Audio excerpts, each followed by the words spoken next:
نحمدہ و نصلی و نسلم علی رسولہ الکریم اما بعد فاعوذ باللہ من الشیطان الرجیم بسم اللہ الرحمن الرحیم عن ام سلمۃ رضی اللہ تعالی عنہا قالت قال رسول اللہ صلی اللہ علیہ وآلہ وسلم اذا دخل العشر واراد بعضكم ان يضحي فلا يمس من شعره وبشره شيئا وفي رواية فلا يأخذن شعرا ولا يظلمن ظفرا آمنت بالله صدق الله مولانا العظيم صلوا على الحبيب الصلاة والسلام عليك يا سيدي يا رسول الله الصلاة والسلام عليك يا سيدي يا حبيب الله.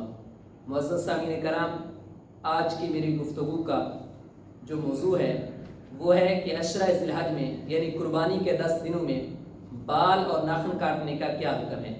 میں نے آپ احباب کے سامنے جو حدیث مبارکہ پڑھی ہے اس کا مفہوم عرض کرتا ہوں کہ ام المؤمنین حضرت ام سلمہ رضی اللہ تعالی عنہ فرماتی ہیں کہ نبی محتشم صلی اللہ علیہ وآلہ وسلم نے ارشاد فرمایا کہ جب یہ عشرہ یعنی عشرہ ذی الحج قربانی کے 10 دن اس کا چاند نظر آئے تو تم میں سے جو قربانی کرنے کا ارادہ رکھتا ہو تو اسے چاہیے کہ وہ نہ تو اپنے بال کاٹے اور نہ ناخن کاٹے.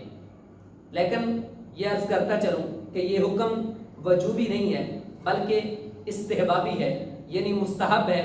جو بندہ عمل کرے گا اللہ رب العزت اسے بہت زیادہ اجر عطا فرمائے گا، چونکہ اس عمل سے قدر حاجیوں کے ساتھ مشابہت ہے کہ وہ بھی جب احرام باندھے ہوتے ہیں تو نہ بال کٹواتے ہیں اور نہ ہی ناخن کٹواتے ہیں.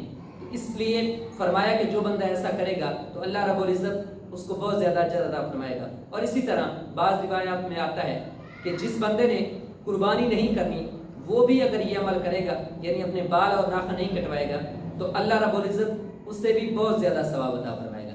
لہٰذا جن احباب نے قربانی کرنی ہے وہ بھی اور جنہوں نے نہیں کرنی وہ بھی کوشش کریں کہ ان 10 دنوں میں بال اور ناخن نہ کٹوائیں. اس سے کچھ ہونے والا نہیں ہے تو اللہ رب العزت انشاءاللہ بہت زیادہ اجر عطا فرمائے گا. اس ضمن میں ایک چھوٹی سی ایک اور گزارش کرتا چلوں کہ یہ عشرہ جب بھی طلوع ہوگا تو چند ایک لوگ جو لیبرل مافیا کے نام سے ہیں وہ کہتے ہوئے نظر آئیں گے کہ قربانی نہ کرو بلکہ آپ کسی بچی کی شادی کر دو جو مستحق ہے. آپ کوئی مسجد کا کام ہو رہا ہے وہاں کام کروا دو، آپ کوئی کولر لگوا دو. وہ اللہ کے بندے یہ اچھے کام ہیں، صدقہ ہے، صدقہ جاریہ ہے، بالکل کرنے چاہیے. لیکن آپ کو اسی موقع پہ ہی نظر آئے، کہیں اور نظر نہیں آئے. جب آپ ویلنٹائن ڈے کے موقع پر اتنے بڑے کروڑوں اربوں روپے خرچ ہوتے ہیں تو تب تو آپ نہیں کہتے کہ اس پروگرام کو نہ کرو بلکہ کسی بچی کی شادی کروا دو. جب آپ ایک ہوٹل پہ بیٹھ کے ہزاروں روپے کا کھانا کھا لیتے ہیں تو تب تو آپ نہیں کہتے کہ ایک بچی کی شادی کروا دو، مسجد کے لیے کوئی کام کروا دو. جب آپ کروڑوں اربوں روپے کی گاڑیاں خریدتے ہیں تو تب تو آپ کے زبان سے یہ الفاظ نہیں نکلتے کہ ایسا کام کر دو. اس کے ساتھ کیوں آپ ٹکراتے ہو؟ قربانیاں ضرور کیجئے، جس کے پاس طاقت ہے وہ ضرور قربانی کرے. یہ وہ سنت ہے جو حضرت آدم علیہ السلام سے شروع ہوئی اور ہم تو حضرت ابراہیم علیہ السلام اور اپنے نبی مکرم صلی اللہ علیہ وسلم کی سنت پہ عمل کر رہے ہیں. لہٰذا جن احباب کے پاس طاقت ہے تو قربانیاں ضرور کیجئے. اللہ رب العزت کی بارگاہ میں دعا ہے کہ خالق علم عزت ہم سب کو اس پر عمل پیرا ہونے کی توفیق عظیم عطا فرمائے.